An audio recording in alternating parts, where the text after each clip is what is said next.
Hey guys, welcome to source point. This is Rishika. आज हम लोग स्टार्ट करेंगे यहाँ पे वीज़ एंड आईज की PT 365 जो कि हमारी इकॉनमी की है। तो फर्स्ट पार्ट आपका ऑलरेडी आ चुका है, ये सेकंड पार्ट है जिसमें कि हम लोग और भी अलग टॉपिक यहाँ पे देखने वाले। सो आज स्टार्ट करेंगे हम लोग इकोनॉमिक रिकवरी के बारे में, PM केयर्स फंड के बारे में, जो कि काफ़ी ज़्यादा कंट्रोवर्शियल रहा था ये फंड। इसके बारे में डिटेल देखेंगे। नेक्स्ट यहाँ पे डायरेक्ट टैक्स के अंदर जो है बहुत सारी छोटी छोटी बातें हैं, लेकिन बहुत ही इंपॉर्टेंट है, इसके बारे में देखेंगे। GST से रिलेटेड यहाँ पे कुछ बातें हैं, देख लेते ही टाइम मिलेगा तो इसे भी हम लोग कवर कर लेंगे। चलिए स्टार्ट करते हैं। तो अगर आप लोग फर्स्ट लेसन नहीं देखे हो तो यहाँ पे आई बटन पे क्लिक करके देख सकते हो। साथ ही साथ चलिए आगे बढ़ते हैं। इकोनॉमिक रिकवरी की बात करें तो जैसा कि आप लोग को पता है कि पैंडेमिक का सिचुएशन था, कोरोना वायरस की अटैक है, तो इसमें हमारे पूरे वर्ल्ड वाइड जो इकॉनमी है उनकी धज्जियाँ उड़ चुकी थी। तो धीरे धीरे अब रिवाइव हो रहा है क्योंकि लॉकडाउन लगा था हर एक कंट्री में, हर एक जगह, तो उससे सारी चीज़ें ठप पड़ गई थी, इसलिए इकॉनमिक ग्रोथ बहुत ज़्यादा डाउन हो चुका था। बट अब जैसे कि सारी चीज़ें ओपन हो चुकी है, रिकवरी के मोड पे हमारा इकॉनमी चल रहा है। तो वर्ल्ड की इकॉनमी भी देखें हम लोग, तो वर्ल्ड की इकॉनमी कहा जा रहा है कि 6% से ये कॉन्ट्रैक्ट हो गई थी 2020 में, 6% तक ये घट गया था, जो कि इकोनॉमिक आउटलुक यहाँ पे बताया जा रहा है organisation for economic cooperation and development के थ्रू, इसको OECD कहते हैं, इनके द्वारा बताया जा रहा है कि 6% तक जो है हमारा वर्ल्ड का इकॉनमी यहाँ पे कॉन्ट्रैक्ट हो गया था। वहीं अगर हम लोग अपने भारत की अर्थव्यवस्था के बारे में देखें तो GDP डेटा के अकॉर्डिंग यहाँ पे बताया जा रहा है, जो कि हमारे यहाँ की बॉडी है नेशनल स्टैटिस्टिकल ऑफिस, उनके द्वारा बताया गया है कि जो GDP ग्रोथ है 2019-20 का ये 4.2% था, जो कि 11 ईयर्स में सबसे कम है। ठीक है, पिछले 11 साल में सबसे कम हमारा इस बार 2020 का GDP रहा है।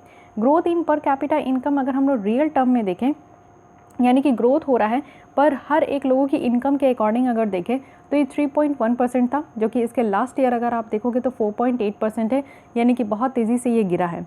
फिस्कल डेफिसिट की बात करें, फिस्कल डेफिसिट कहने का मतलब है कि सरकार की खर्चे बढ़ रही है लेकिन रेवेन्यू घट रही है, तो ये भी और ज़्यादा बढ़ चुका है, क्योंकि ये आप लोग देखो कि खर्च बहुत ज़्यादा चला गया लेकिन रेवेन्यू बहुत कम आ रहा है। तो ये GDP का अगर हम लोग देखें तो 4.59% तक है, जिसको कि हम लोग बहुत ज़्यादा कह सकते हैं, क्योंकि हमारा टारगेट है, जैसे कि FRBM आपको पता है फिस्कल मैनेजमेंट करने के लिए बनाया गया था, fiscal responsibility and management plan.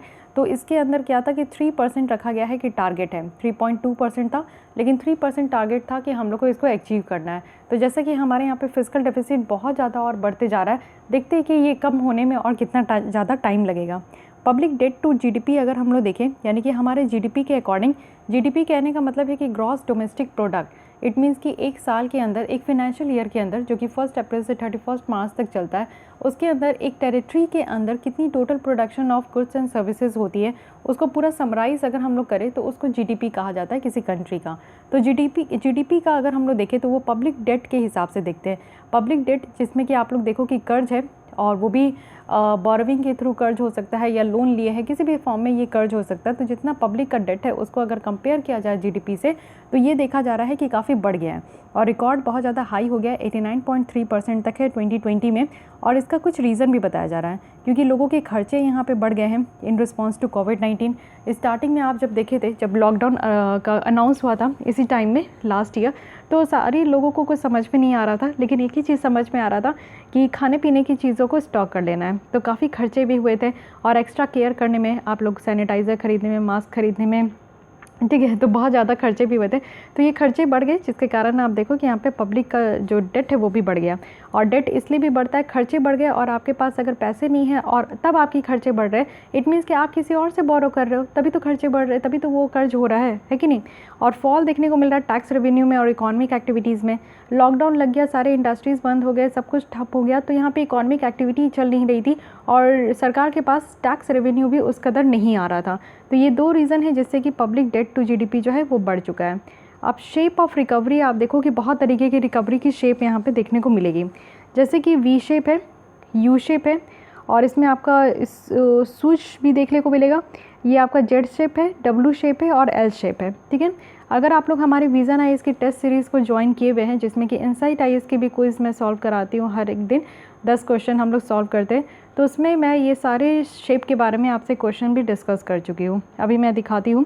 तो इसमें आपको बताना नहीं है, इसमें पहले समझ लीजिए आप लोग कि हर एक शेप की रिकवरी है। तो V शेप की रिकवरी है, जैसा कि कुछ हमारे यहाँ कह रहे हैं कि V शेप की रिकवरी हुई है। क्योंकि कोविड से पहले हमारा जो है ना अच्छा खासा ग्रोथ चल रहा था, लेकिन कोविड आने के बाद हमारी ग्रोथ बहुत ज़्यादा डाउन हो गई। और आज के डेट में आप देखोगे कि धीरे धीरे हम लोग अप हो रहे हैं, लेकिन ऐसा कहा जा रहा है इकोनॉमिस्ट के द्वारा कि हमारी इकॉनमी सर्टेन ये अप होगी। तो इसको वी शेप कह रहे हैं, जितना तेज़ी से हम लोग गिरे हैं उतनी तेज़ी से हम लोग उठेंगे भी। यू शेप कहने का मतलब है कि रिकवरी जो है ना वो इसके कंपैरिजन में, वी शेप के कंपैरिजन में थोड़ा स्लो होगा, लेकिन हाँ फिर भी हमारी रिकवरी अच्छी खासी होगी। यहाँ पे शुश में अगर आप लोग देखोगे तो रिकवरी जो है बहुत तेज़ी से होगी, वी शेप से भी तेज़ी से होगी और फास्टर देन यू शेप से भी। इन यानी कि वी शेप और यू शेप से ज़्यादा अगर तेज़ी से हमारा रिकवरी हो रहा है, मीन्स लंबा रिकवरी हो रहा है, तो उसे हम लोग शोश कह रहे हैं। लेकिन जेड शेप अगर आप लोग देखोगे तो इस तरीके का जेड शेप बन गया, जिसको कि कहा जा रहा है कि हम लोग को बहुत ज़्यादा स्पेंडिंग करना होगा, फ्यूल मीन्स जीडीपी को बढ़ाने के लिए हम लोग को खर्चे बहुत करने होंगे, ठीक है। साथ ही यहाँ पे डब्ल्यू शेप जो रिकवरी कहा जा रहा है, ये कहा जा रहा है कि रेस्ट्रिक्शंस जो हमारा लिफ्ट किया गया है ये बहुत जल्दी किया गया, जिसमें कि जीडीपी जो है वो सफ़र कर रहा है एज मोर केसेस पैरालिसिस यहाँ पे देखने को मिल रहा है, हमारी इकॉनमी को पैरालिटिक अटैक मार दिया, ऐसा बताया जा रहा है डब्ल्यू शेप में। एल शेप में अगर आप देखोगे तो ये एल शेप है, जिसमें कहा जा रहा है कि एक इकॉनमी जो है ना वो पूरी तरीके से कभी रिकवर हो ही नहीं सकता है, तो इसका मतलब है एल शेप। तो ये जितने भी शेप है इसको आप लोग को ध्यान में रखना है। लेकिन फिर भी दो शेप में हमारे यहाँ टसल चल रहा है, कुछ कह रहे हैं कि वी शेप होगा हमारा रिकवरी और कुछ कह रहे हैं कि के शेप होगा। तो के शेप भी आप लोग देख सकते हो कि इसको क्या कहने का मतलब है, ये हो गया के शेप। तो के शेप कहने का मतलब है कि जो कोविड-19 के पहले का सिचुएशन ग्रोथ अच्छा था, लेकिन उसके बाद इकोनॉमिक रिसेशन आया। रिसेशन कहने का मतलब होता है कि जो हमारा क्वार्टर होता है, हर एक आप क्वार्टर देखो 3 महीने का क्वार्टर होता है, जैसे कि अभी अप्रैल से स्टार्ट होगा हमारा फाइनेंशियल ईयर, तो अप्रैल मई जून ये 3 महीने का एक क्वार्टर है। तो 2 क्वार्टर लगातार अगर हमारा इकॉनमी ग्रोथ डाउन रहता है तो उसे हम लोग जो है रिसेशन कहते हैं। रिसेशन आया, लेकिन उसके बाद जो है ना हमारा रिकवरी होना स्टार्ट हो गया। जैसे कि आप देख रहे हो कि दिसंबर मंथ से जब सब कुछ अनलॉक होना स्टार्ट हुआ था और ऑलमोस्ट अनलॉक हो चुकी थी सारी चीज़ें, तो रिकवरी भी उसी तरीके से हो रही है। तो ऐसा कहा गया है कि यहाँ पे इंडस्ट्री, टेक्नोलॉजी, रिटेल और सॉफ्टवेयर सर्विसेज यहाँ पे अच्छा खासा रिकवर हो रही है। लेकिन इंडस्ट्रीज़ को ज़रूरत है कि उनको यहाँ पे असिस्टेंस भी चाहिए। ट्रैवल, इंटरटेनमेंट, हॉस्पिटैलिटी और साथ ही साथ फूड सर्विसेज, ये कहीं ना कहीं डाउन है। कुछ चीज़ें अप हुई है तो कुछ चीज़ें डाउन हुई है, इसको कहते हैं के शेप रिकवरी, ठीक है। ये आप लोग देख लीजिए, सारे शेप की रिकवरी देख लिए। तो आइए एक क्वेश्चन भी आप लोग सॉल्व कर लीजिए जो कि इनसाइट आईएएस के क्विज वाले में थे। तो यहाँ पे देखिए कहा जा रहा है कि इंडिया की जो इकॉनमी है वो showing decisive sign of V shape recovery. V shape recovery देखने को मिल रही है 2021 में।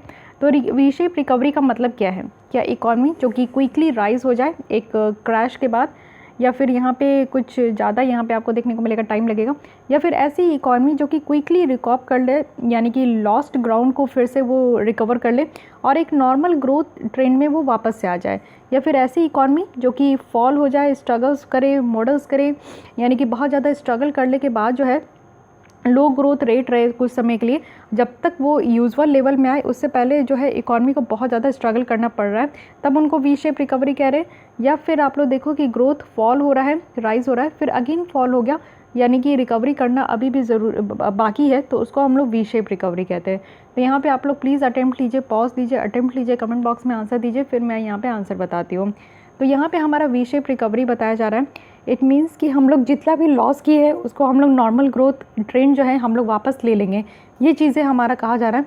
तो इस पर आप लोग समझ गए होंगे कि ऑप्शन क्या है। तो yes, B option is correct, कि हम लोग जितना भी लॉस हुआ है हमारा वो हम लोग नॉर्मल ग्रोथ ट्रेंड में आ जाएंगे। इट मीन्स कि करेक्ट आंसर इज़ बी, ठीक है। अब यहाँ पे आप लोग देख सकते हो, इसकी स्क्रीनशॉट भी ले सकते हो। यहाँ पे आपका पूरा डिस्क्राइब किया गया है कि जेड शेप रिकवरी क्या होता है, यानी कि ऐसा रिकवरी जो कि क्विकली राइज हो, एक क्रैश के बाद अगर तुरंत तेज़ी से अगर रिकवरी हो जाए इकॉनमी की, तो उसे हम लोग जेड शेप कहते हैं। यू शेप कहने का मतलब है कि बहुत ज़्यादा रिकवरी तो हो रहा है लेकिन उससे पहले वो बहुत गिरा है, स्ट्रगल कर रहा है, मॉडल्स कर रहा है। डब्ल्यू शेप रिकवरी कहा जाता है, ये एक डेंजरस क्रिएचर कहा जाता है जिसमें कि बार बार फॉल हो रहा है, राइज हो रहा है, फॉल हो रहा है, लेकिन अभी तक जो है सही तरीके से इकॉनमी ग्रोथ नहीं हुआ है। एल शेप कहने का मतलब है कि ये इसको वर्स्ट केस सिनेरियो कहते हैं, यानी कि इसमें आप देखो कि कभी भी जो ग्रोथ है ना, इकॉनमी ग्रोथ, वो ये वापस नॉर्मल सिचुएशन में नहीं आएगा। तो ये बातें हैं। अगर आप लोगों को कोई भी डाउट्स, क्वेरी, सजेशन है इस टेस्ट सीरीज़ से रिलेटेड, या फिर आप लोग ज्वाइन करना चाहते हो, तो rishika.ch77@gmail.com में आप लोग मेल कर सकते हो। मैं डेली हर एक वीडियो में इसलिए बताती हूँ क्योंकि बहुत सारे न्यू बच्चे यहाँ पे जुड़ते हैं और फिर वो सारे बच्चे जिनको इस तरीके की कोर्सेज़ की ज़रूरत होती है वो छूट जाते हैं, तो इसलिए मैं बताती हूँ। चलिए अब हम लोग अपने टॉपिक पे फिर से वापस से आते हैं। अब आते हैं हम लोग अपने नेक्स्ट आर्टिकल पे, जो कि है पीएम केयर्स फंड। तो रिसेंटली सुप्रीम कोर्ट के द्वारा डिसमिस कर दिया गया जो प्ली यहाँ पे रखा गया था कि पीएम केयर्स के मनी को नेशनल डिजास्टर रिलीफ फंड में ये ट्रांसफ़र करने के लिए। हमारे यहाँ एनडीआरएफ फंड भी है। एनडीआरएफ कहने का मतलब है कि जब आप देखते हो कि कोई भी तरीके का डिजास्टर आता है, जैसे रिसेंटली अभी उत्तराखंड में आपको ग्लेशियर बर्स्ट का सिचुएशन देखने को मिला, या फिर आप लोग देख सकते हो कि बे ऑफ बंगाल में साइक्लोन की फॉर्मेशन बहुत ज़्यादा होती है, उससे वेस्ट बंगाल या फिर उड़ीसा वाले क्षेत्र में बहुत ज़्यादा क्षति होता है। तो कहीं पे भी या फिर अर्थक्वेक आ रहा है, फ्लड आ रही है सिचुएशन बिहार आसाम में, तो उस तरीके का जो भी सिचुएशन होता है जिसमें कि पब्लिक और प्राइवेट प्रॉपर्टी को बहुत ज़्यादा लॉस होता है, लोगों की जान माल पे, ज़िंदगी पे सवाल उठता है, तो वहाँ पे जो खर्चे को यहाँ पे जब खर्च किए जाते हैं तो वो एनडीआरएफ जो यहाँ पे फ़ंड बनाया गया उसके थ्रू यहाँ पे खर्चे किए जाते हैं। तो यहाँ पे एक प्ली डाला गया था और सुप्रीम कोर्ट में ये कहा गया था कि जो भी यहाँ पे पीएम केयर्स मनी में फ़ंड में ये मनी गया है, जैसे हम लोग के द्वारा यहाँ पे कंट्रीब्यूट किया जा रहा था कोविड-19 की सिचुएशन को देखते हुए, एक तरीके का चंदा आप कह सकते हो कि बहुत सारे लोग यहाँ पे चंदा दिए थे। तो इस तरीके का जो चंदा दिया गया था, तो अब तो यहाँ पे कोविड-19 की सिचुएशन में तो कम खर्चे कम और सरकार अपने खर्चे को ज़्यादा यहाँ पे इससे फ़ायदा उठा रही है। तो लोग चाहते थे कि इसको एनडीआरएफ वाले फ़ंड में ट्रांसफ़र कर दिया जाए, जिससे कि अल्टीमेटली क्या काम किया जाएगा, तो लोगों के बचाने में ये काम किया जाएगा, लोगों को रिहैबिलिटेट करने के लिए ये जो है इस्तेमाल किया जाएगा। बट सुप्रीम कोर्ट ने इसको डिसमिस कर दिया, यानी कि खारिज कर दिया। अब और बातें देखते हैं। सुप्रीम कोर्ट के द्वारा यहाँ पे कुछ ऑब्जर्वेशन रखा गया है और ये कहा गया है कि पीएम केयर्स फंड है, PM cares stands for prime minister citizen assistance and relief in emergency situation. It means कि इमरजेंसी सिचुएशन में लोगों को रिलीफ देने के लिए यहाँ पे प्राइम मिनिस्टर्स का सिटीजन्स के द्वारा असिस्टेंस दिया जा रहा है इस फंड में। यहाँ पे क्या है कि जो डायरेक्ट ट्रांसफ़र किया जाना है फ़ंड का, वो भी पीएम केयर्स से एनडीआरएफ में, तो इसको रिफ्यूज़ कर दिया गया और यहाँ पे दो अलग सेपरेट एंटिटीज़ भी रखा गया है। एनडीआरएफ आप देखो कि एक स्टैट्यूटरी फ़ंड है जिसको कि एक कानून के द्वारा यहाँ पे बनाया गया है, जो हमारे यहाँ डिजास्टर मैनेजमेंट एक्ट 2005 का लाया गया। इस कानून के तहत एक फ़ंड क्रिएट किया गया था कि लोगों को रिहैबिलिटेट करने के लिए जो भी खर्चे होंगे वो इस फंड से ही इस्तेमाल किया जाएगा। वहीं अगर पीएम केयर्स में बात करें तो इसमें कोई भी गवर्नमेंट सपोर्ट नहीं लिया जा रहा है, ना ही कैग इसको ऑडिट कर सकती है, ना ही कैग को यहाँ पे ऑडिट करने की ज़रूरत है। जो controller and auditor general of India है, ये जो बॉडी है, ये हमारी कॉन्स्टिट्यूशनल बॉडी है। ये आप बताइए कि किस आर्टिकल में रखा गया है। ठीक है, कॉन्स्टिट्यूशनल बॉडी कह दिए तो आर्टिकल भी मेंशन है। आर्टिकल बताइए कि किस आर्टिकल में कैग की यहाँ पे आपका मेंशन देखने को मिलेगा। तो कैग जो है बहुत सारे रिपोर्ट को वो ऑडिट करते हैं, फ़ंड को ऑडिट करते हैं, बट यहाँ पे पीएम केयर्स फंड को वो ऑडिट नहीं करेंगे। नो इंस्टीट्यूशन और इंडिविजुअल जो है उनको भी यहाँ पे रोका गया है। मीन्स वो जो है ना can be prohibited to make contribution to PM cares fund as it is voluntary, यानी कि ये आपको मन करता है तभी आप इसमें पैसा दे सकते हो, नहीं मन कर रहा है तो आपको इसमें फ़ंड करने की कोई ज़रूरत नहीं है। Rejected the need for a fresh national disaster management plan to take on कोविड-19 चैलेंजेस, यानी कि जो भी ज़रूरत है नेशनल डिजास्टर जो प्लान है उसके अंदर जो भी चीज़ों की ज़रूरत है उस सबको यहाँ पे रिजेक्ट कर दिया गया है कोविड-19 चैलेंजेस को देखते हुए। अब यहाँ पे दोनों के फ़ंड को कंपेयर किया जा रहा है जो कि काफ़ी बेहतरीन है। देख लेते हैं पीएम केयर्स है और एनडीआरएफ है। फॉर्मेशन कब हुआ, तो इसको जो है कोविड-19 को देखते हुए 2020 में बनाया गया, लेकिन एनडीआरएफ आपका 2005 में ही कानून को लाकर इसको स्टैट्यूटरी बॉडी जैसा बनाया गया। ऑब्जेक्टिव क्या है, ऑब्जेक्टिव यही है कि किसी भी तरीके से लोगों को यहाँ पे मदद करना है, सपोर्ट करना है। एक अपग्रेडेशन किया जाएगा हमारे यहाँ हेल्थ केयर का और फार्मास्यूटिकल फैसिलिटीज़ भी यहाँ पे अच्छी खासी डेवलप की जाएगी। जो दवा बनाने वाली फैसिलिटी है वो भी यहाँ पे लोगों तक पहुँचाया जाएगा। साथ ही फिनेंशियल असिस्टेंस भी दी जाएगी और ग्रांट ऑफ पेमेंट भी होगा, जो जिनको भी यहाँ पे हेल्थ से रिलेटेड अगर ग्रांट भी चाहिए तो उनको भी दिया जाएगा। एनडीआरएफ का क्या काम है, और यहाँ पे एनडीआरएफ का क्या काम है कि जो भी इमरजेंसी है उनके लिए जो भी खर्चे, जैसे लोगों को रिहैबिलिटेट करना, रिलीफ प्रोवाइड करना और सप्लीमेंट करना, जैसे हर एक राज्य में एसडीआरएफ भी है, स्टेट डिजास्टर रिस्पांस फंड, तो उसको भी यहाँ पे सप्लीमेंट करना। जैसे कि मान लीजिए कुछ राज्यों में जब डिजास्टर आती है तो वहाँ के राज्य में जो एसडीआरएफ है वो वहाँ पे काम करते हैं, लेकिन समहाउ अगर पैसे की कमी हो जाए तो एनडीआरएफ के थ्रू भी जो है राज्य सरकार को ये अधिकार है कि वो पैसे ले सकते हैं। एडमिनिस्ट्रेटिव मैकेनिज्म अगर पीएम केयर्स का देखें तो प्राइम मिनिस्टर यहाँ पे एक्स ऑफिशियो चेयरमैन है पीएम केयर्स फंड के। एक्स ऑफिशियो चेयरमैन कहने का मतलब है कि प्राइम मिनिस्टर की कुर्सी तो वो बखूबी वो निभा रहे हैं और उसकी उनको अर्निंग भी मिल रही है, ठीक है, इनकम भी वो उनसे मिल रहा है, लेकिन उसके अलावा और कहीं पे भी वो चेयरमैन है किसी भी बोर्ड के, किसी भी कमेटी के, किसी भी तरीके से, तो उसके वो एक्स ऑफिसियो कहलाते हैं। इट मीन्स कि वो उसके चेयरमैन तो है ही, बिल्कुल स्थायी रूप से चेयरमैन है, लेकिन उनके लिए उनको इनकम नहीं मिलता, फाइन, तो इसलिए एक्स ऑफिसियो लगा दिया जाता है। साथ ही साथ यहाँ पे मिनिस्ट्री ऑफ डिफेंस है, मिनिस्टर ऑफ होम अफेयर्स है, मिनिस्टर ऑफ फाइनेंस है, जो कि इसके अधीन आपको देखने को मिलेंगे। गवर्नमेंट ऑफ इंडिया है, जो कि यहाँ पे ex officio trustee of fund है। साथ ही चेयरपर्सन की अगर हम लोग बात करें बोर्ड ऑफ ट्रस्टी के, जो कि प्राइम मिनिस्टर है, तो उनके पास पावर है कि वो 3 ट्रस्टी जो कि बोर्ड ऑफ ट्रस्टी के हैं उनको नॉमिनेट कर सकते हैं, जो कि एमिनेंट पर्सन होंगे, चाहे वो रिसर्च के फील्ड से हो, चाहे हेल्थ के, चाहे साइंस के, चाहे सोशल वर्क, पब्लिक एडमिनिस्ट्रेशन, इन सारे फील्ड के वो एमिनेंट पर्सन होने चाहिए। एमिनेंट पर्सन वैसे होते हैं जिनको अपने फील्ड की जो है बहुत ज़्यादा नॉलेज होती है, वाइड नॉलेज होती है। और कोई भी पर्सन जिनको ट्रस्टी के जैसा अपॉइंट किया जाता है और वो प्रो बोनो कैपेसिटी के जैसा वो काम करे, यानी कि ऐसा काम करे कि जिनमें जब भी उस तरीके की ज़रूरत हो तो वो वहाँ पे प्रेजेंट हो, फाइन।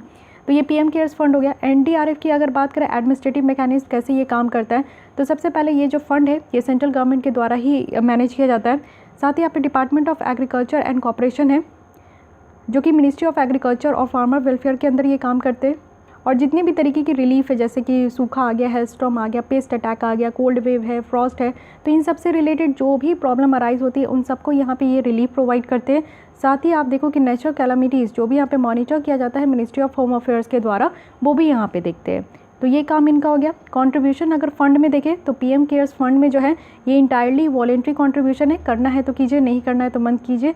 और एफसीआरए यानी कि फॉरेन कंट्रीब्यूशंस जो रेगुलेटरी एक्ट है, इससे इसको एग्जेम्प्ट किया गया है कि अगर बाहर से भी इसमें अगर इस फंड में कंट्रीब्यूट किया जाता है तो इस कानून के तहत जो भी प्रावधान है, जैसे कि आज की डेट में बहुत ज़्यादा स्ट्रिक्ट कर दिया गया, तो इसको इससे बाहर रखा गया है। साथ ही अगर एनडीआरएफ में देखें तो इसमें फाइनेंस किया जाता है, यानी कि सेस वगैरह लगाया जाता है कुछ सर्टेन आइटम्स में, या फिर एक्साइज और कस्टम ड्यूटी में चार्जेबल होता है और फाइनेंस बिल के द्वारा भी अप्रूव किया जाता है।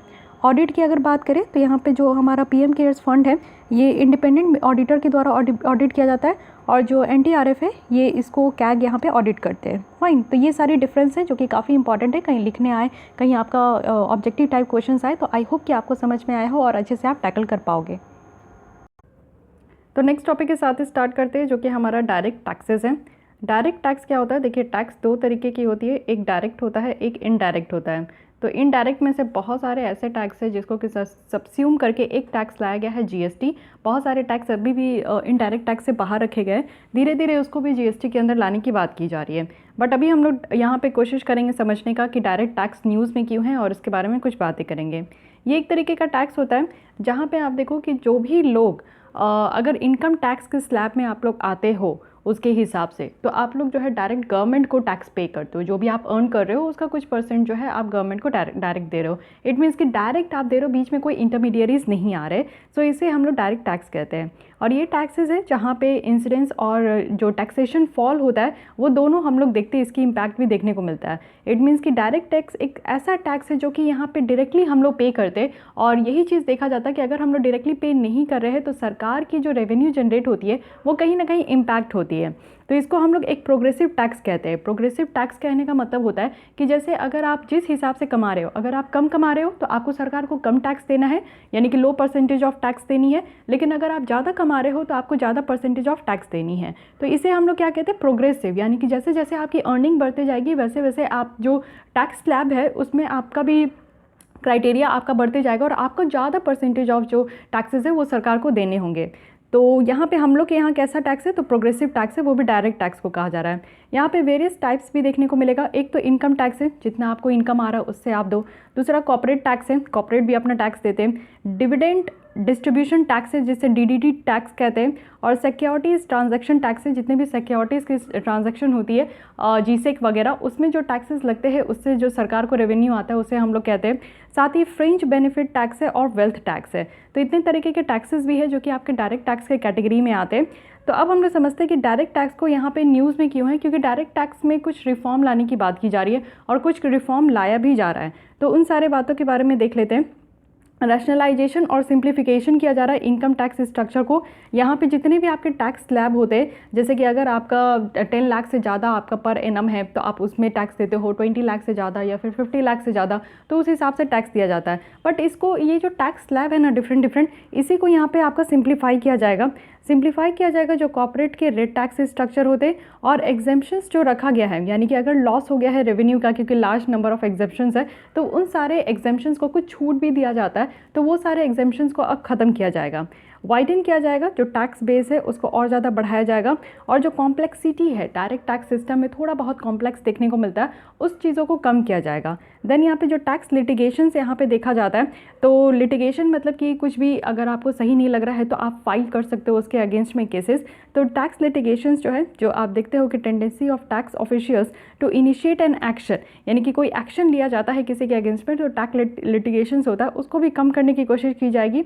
और साथ ही साथ टेक्नोलॉजी का ज़्यादा से ज़्यादा इस्तेमाल किया जाएगा और बेटर सिंक्रोनाइज किया जाएगा हमारे ग्लोबल इकॉनमी के साथ, यानी कि इस तरीके का काम करने का कोशिश किया जाएगा जिसमें कि हमारा डायरेक्ट टैक्स जो स्लैब है वो थोड़ा बहुत सिंपल हो, इतना ज़्यादा कॉम्प्लेक्स आज के डेट में आपको देखने को मिलेगा तो सिंपल किया जा रहा है। और जिससे क्या होगा कि जो ग्लोबल इकॉनमी है उसके साथ हम लोग टैकल करेंगे और ज़्यादा से ज़्यादा टेक्नोलॉजी का हम लोग इंक्लूड करेंगे और इससे टैक्स लिटिगेशन जो होती है, लोगों को परेशानियाँ जो होती है और जो लोगों को समझ में नहीं आता या फिर किसी भी तरीके की परेशानी होती है तो वो जो लिटिगेशन फाइल करते हैं फिर इन सारे बर्डन्स को कम करना है।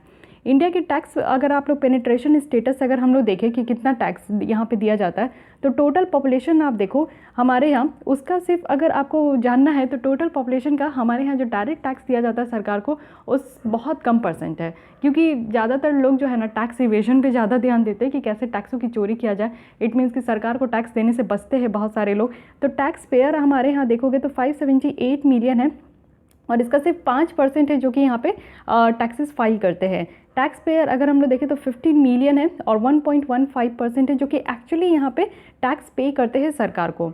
इंडिया आप देखो 17 नंबर पे है, इमर्जिंग इकॉनमी 21% है और OECD एवरेज अगर हम लोग देखें तो 34% है। टैक्स टू जीडीपी रेशियो देखा जाता है कि कितना सरकार के पास टैक्स है और उस कंट्री की जीडीपी कितनी है, तो ये आप लोग देख सकते हो कि हमारा 17% है। 6% डायरेक्ट टैक्स से आता है और 11% इनडायरेक्ट टैक्स से रेवेन्यू जनरेट होता है।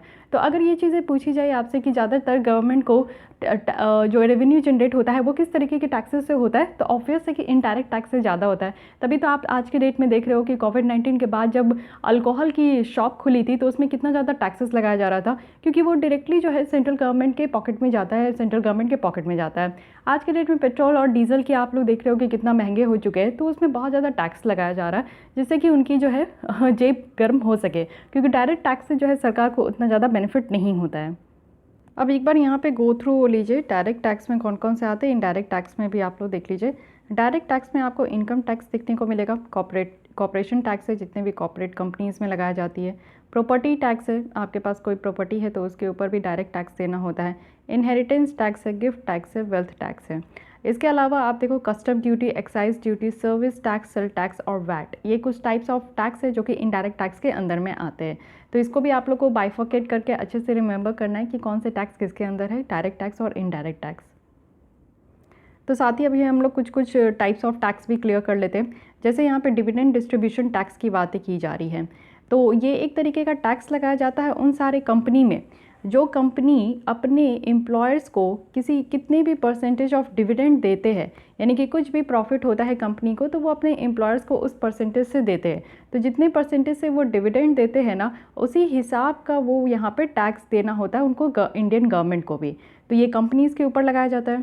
सिक्योरिटी ट्रांजैक्शन टैक्स है, इट मीन्स कि जितनी भी सिक्योरिटीज़ की परचेज और सेल हो रही है उसके ऊपर भी सरकार टैक्स लगाती है। फ्रिंज बेनिफिट टैक्स है, ये भी अगेन कंपनी के ऊपर ही लगता है।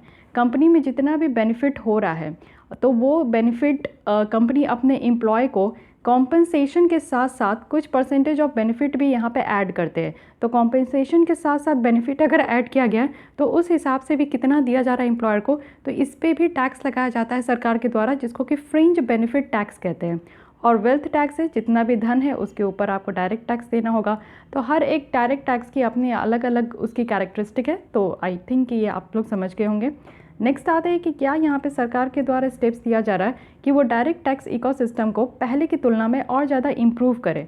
तो सबसे पहली बात है कि पर्सनल इनकम टैक्स है, यानी कि फाइनेंस एक्ट 2020 लाया गया है, जिसमें कि ये ऑप्शन एक इंडिविजुअल को और कोऑपरेटिव को दिया गया है कि वो इनकम टैक्स पे करेंगे, वो भी कंसेशनल रेट्स में। अगर वो यहाँ पे कोई भी उनको अगर एग्जेम्पशंस नहीं मिल रहा है, कोई भी इंसेंटिव्स नहीं मिल रहा है, तो कंसेशनल रेट्स जो यहाँ पे दिया गया है उसके बेसिस पे वो अपना इनकम टैक्स को फाइल करेंगे। साथ ही साथ अभी जो 2020 था उसमें ये एबॉलिश कर दिया गया dividend distribution tax. It means कि जो भी कंपनी है अगर उनका कुछ प्रॉफिट होता था तो वो डिविडेंड के रूप में अपने एम्प्लॉयर्स को देते थे और उसी पे सरकार भी टैक्स लगाती थी। सरकार बोलती थी कुछ फॉर्म ऑफ मनी उनको भी देना है, लेकिन अब ये सरकार को देने की ज़रूरत नहीं है, क्योंकि आप देखो कि इंडियन की इक्विटी मार्केट जो है धीरे धीरे बढ़ते जा रही है और काफ़ी जो है क्लास ऑफ इन्वेस्टर्स कंपनी को यहाँ पे रिलीफ देने के लिए, क्योंकि इन्वेस्टर्स जितना इन्वेस्ट करते हैं तो उनको भी कुछ परसेंटेज ऑफ मनी जो है सरकार को दे देना होता है। तो ऐसा नहीं हो, इसके लिए इन्वेस्टर्स को एक अच्छा इन्वायरमेंट मिले, तो उसके लिए यहाँ पे जो है सरकार के द्वारा ये स्टेप्स लिया गया है कि डिविडेंड डिस्ट्रीब्यूशन टैक्स को एबॉलिश कर देना है। साथ ही साथ यहाँ पे एक और है विवाद से विश्वास। ये क्या है कि एक तरीके का रेजोल्यूशन लाया गया है, जितने भी टैक्स डिस्प्यूट पेंडिंग है ना, बहुत सारे ऐसे टैक्स से रिलेटेड प्रॉब्लम होती है, तो वो जितने भी पेंडिंग है उसको रिजॉल्व करना है, जिससे कि ना सिर्फ सरकार को ही यहाँ पे फ़ायदा होता है बल्कि टैक्स पेयर को भी फ़ायदा होनी चाहिए। सिंप्लीफाई करना है जो भी यहाँ पे स्टार्टअप्स के लिए कंप्लाइंस नॉर्म्स लाए गए।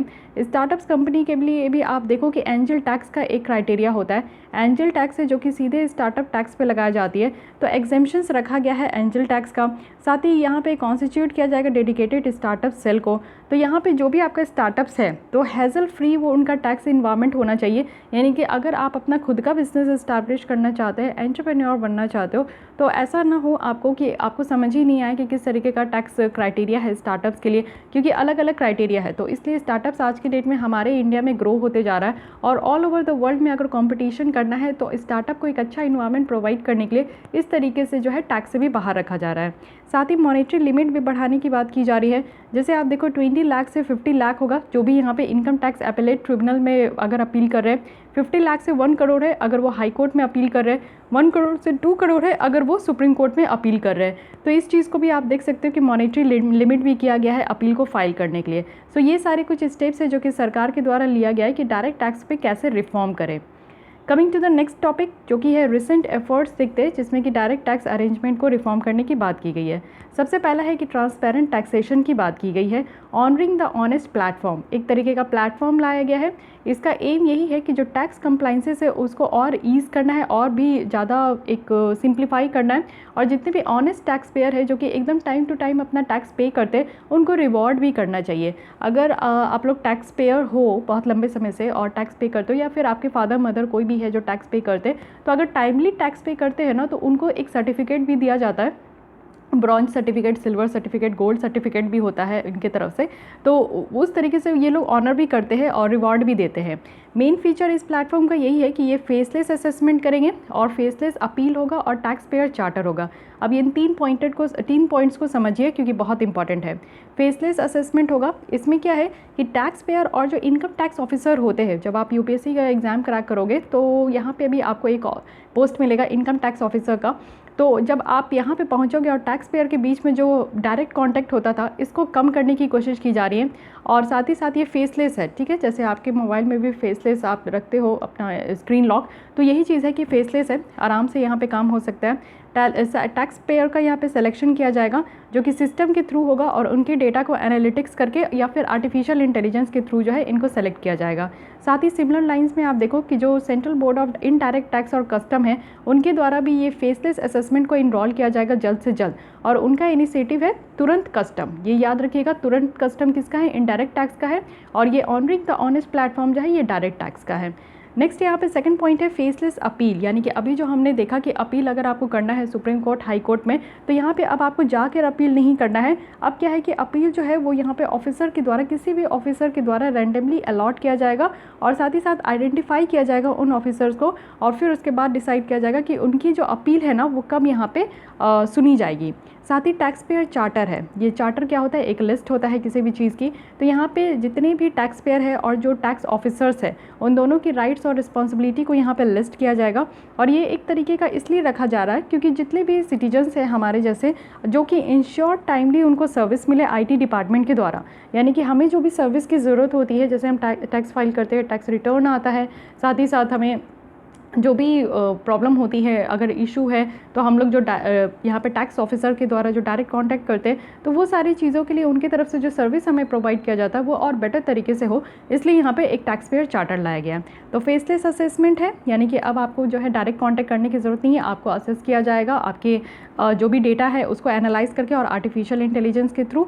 एंड फेसलेस अपील है, अब आपको कोर्ट वगैरह दौड़ने की ज़रूरत नहीं है, अब आपका ऑनलाइन भी हो सकता है। और टैक्स पेयर चार्टर है, इससे क्या होगा कि जो यहाँ पे इनकम टैक्स पेयर्स है ना, उनकी प्राइवेसी और कॉन्फिडेंशियल जो डेटाज है वो मेंटेन रहेगा। साथ ही साथ यहाँ पे जो करप्ट प्रैक्टिसेस बहुत होती है, इट मीन्स कि अब यहाँ पे देखिए कि ऑटोमेटिक अगर ये ऑनलाइन हो जाएगा तो इससे काफ़ी हद तक ये पता चल जाएगा कि कितने लोगों की कितनी अर्निंग है, तो आप डायरेक्ट टैक्स पे कर रहे हो कि नहीं कर रहे हो। तो बहुत तरीके की करप्शन भी चलती थी, तो एटलीस्ट वो सारे करप्शंस यहाँ पे रिड्यूस हो पाएंगे और यहाँ पे टेरिटोरियल जुरिस्डिक्शंस जो है बेटर तरीके से यहाँ पे हो पाएगा। तो ये याद रखना है, ट्रांसपेरेंट टैक्सेशन लाया गया। देन यहाँ पे सेकंड पॉइंट है, इक्वलाइजेशन लिवाई किया जाएगा। अब ये बहुत ही इंटरेस्टिंग टर्म है, इसको समझिए।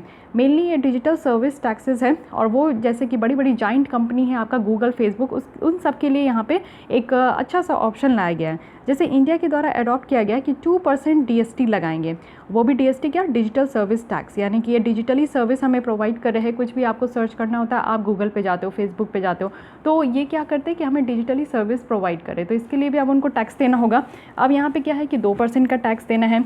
अब ये देखिए कैसे टैक्स, तो ये सिर्फ अप्लाई किया जाएगा नॉन रेसिडेंट कंपनीज़ में, यानी कि हमारे इंडिया की कंपनी नहीं है लेकिन कवर कर रही है online sales of goods and services, यानी कि इंडिया में वो इस्टेब्लिश नहीं है लेकिन फिर भी इंडिया में सेल और परचेज हो रहा है उनके सर्विसेज का, सामान का, ठीक है।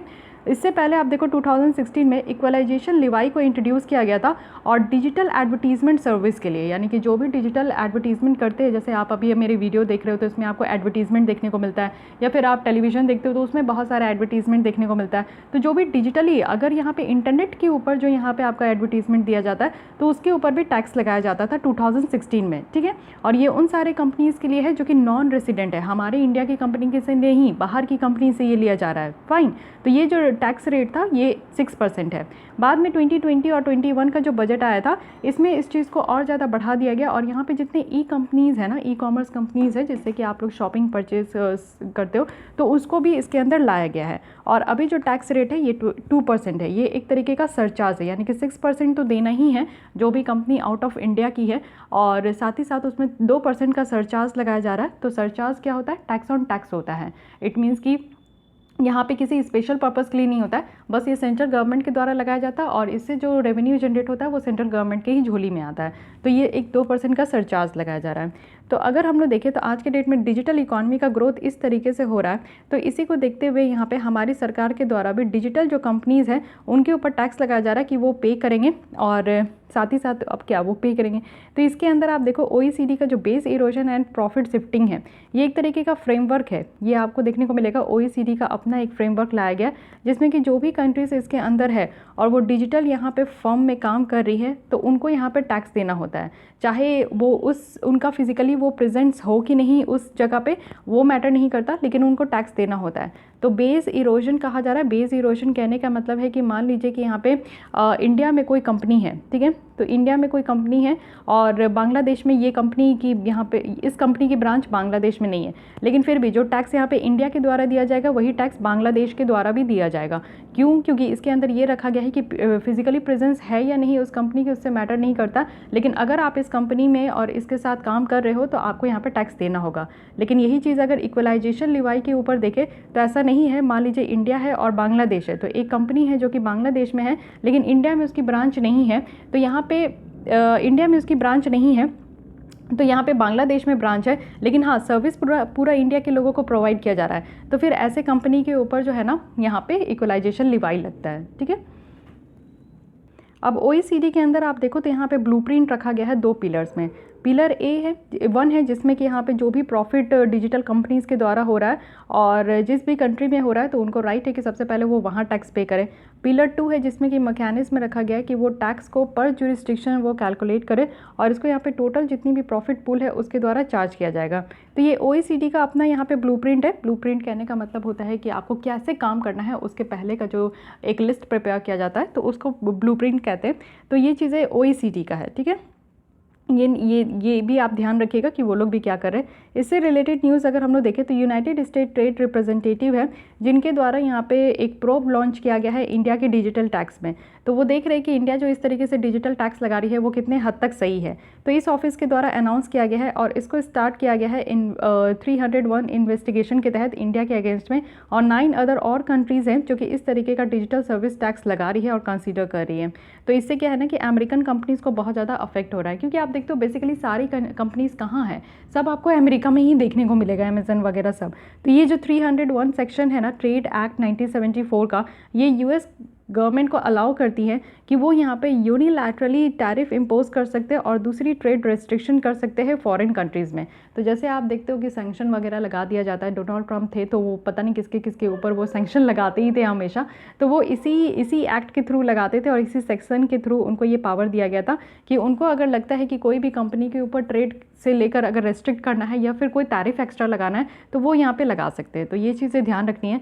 और साथ ही साथ उनको यहाँ पे ये भी पावर है कि वो देखते हैं कि कोई भी कंट्री अगर डिजिटल सर्विस टैक्स लगा रही है, सही तरीके से लगा रही है कि नहीं, उसको भी इन्वेस्टिगेट किया जाता है सेक्शन 301 के तहत। तो ये भी ध्यान रखना है। और हमारे ऊपर इस तरीके का इन्वेस्टिगेशन किया जा रहा है, तो इसके लिए भी आपको समझना होगा कि हाँ ठीक है, जब रिपोर्ट आ जाएगा कुछ पता चलेगा तो उसके बारे में हम लोग बाद में डिस्कस करेंगे।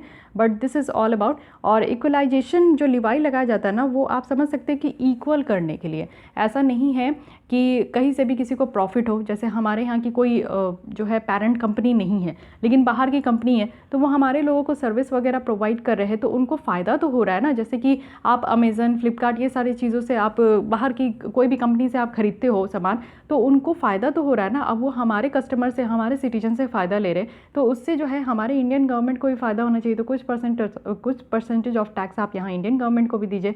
तो ये सारी चीज़ें होती हैं, ठीक है। तो बहुत तरीका होता है सरकार को टैक्स लगाने का, तो ये भी आपको याद रखना है।